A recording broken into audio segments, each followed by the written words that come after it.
So we've just finished doing a panel on navigating what does the pharmaceutical industry have to do to cope with the uncertainty created by Brexit.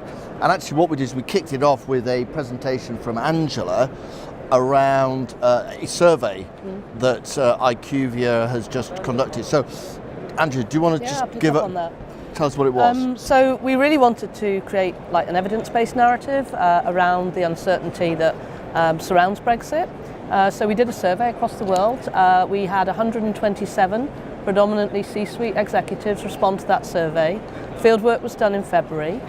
And the questions therein were, has Brexit impacted the overall attractiveness of the UK for your organisation, but also what's your awareness of the recently announced life sciences sector deal, which aims to get the UK into the upper quartile of the OECD for uptake of innovation by 2025.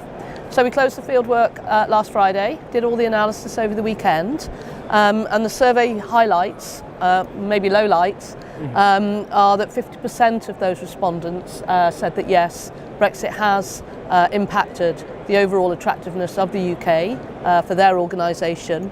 44% of them said it makes the UK less attractive to launch a new medicine in, and 78% of those were suggesting that they might put in a 2 to 3 year delay on launching new medicines in the UK.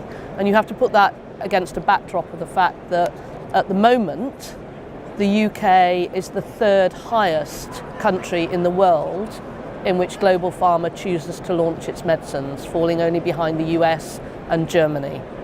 So, but as you sort of say, that the uptake in the UK is actually pretty low, and there was a sort of a sense that in fact that would get worse because of Brexit. Yeah, and I think historically the UK is at the bottom of the EU5 for uptake of new medicines at years 1 and 5.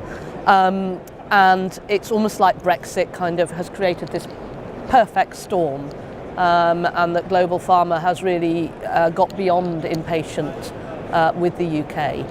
But the flip side of that is that the life sciences sector deal is so ambitious in its aspirations and the components that it's put in to attract outward investment into the UK, that's something that really does need to be stepped up and could really mitigate the risk and the uncertainty around Brexit.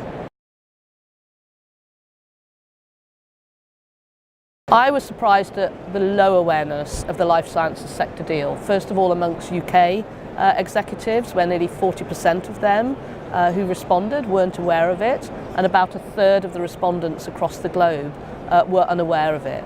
So the Office for Life Sciences has got a huge job to do, because it's no good having this fantastic life sciences sector deal if nobody knows what it is about the UK that's so attractive and why you should carry on investing here. But it was interesting that Steve Bates, who's the chief executive of the Bioindustry Association, he was on the panel, and there were a couple. I mean, he sort of still came across as he was optimistic, and what he said was that while he was not surprised at the low level of recognition of the sector deal, he said that if we'd broken down the questions where we sort of said, well, where is the UK on sort of genomics or real world evidence or whatever, there would have been probably a higher recognition of the sort of the status of the UK. So Steve was there, he was optimistic. We had Naveed Siddiqui, who is a partner at Edmund Rothschild, which is a VC, significant amount of European funds, and he was sort of suggesting that it could be a bit of a problem for UK biotechs being able to tap into European money that has got the sources from the European Investment Fund. But again, Steve was sort of saying that, but the UK already has a pretty good deep pool of capital, so it might not be as bad as all that. What was really interesting though, Angela, is that we had Thomas Lundgren, who was a former executive director of the European Medicines Agency, and from the floor he gave us a sort of a view which again was potentially more optimistic. I mean, how did you... Yeah, I mean, Thomas's words were actually a real breath of fresh air. And I think the most clear cause for optimism that I've heard from anybody who's either in the EMA at the moment or in the MHRA at the moment about how Brexit doesn't need to be this big disruptive force that will mean that licensing gets delayed. So he talked very much about the collaboration that already exists between EMA and MHRA, and very importantly, he talked about the potential to actually increase collaboration between the FDA and our own licensing bodies. So I thought that was a pragmatic and reason to be cheerful. Really. Yeah. I mean, you're right. The idea is that, well, if EMA can have a kind of a reciprocal agreement with the FDA, why can't it do the same thing with the MHRA? So it was, and it got a lot of applause from the audience. Very sort of very the only popular. thing that got spontaneous applause. So no, you got some applause for your contribution with your survey.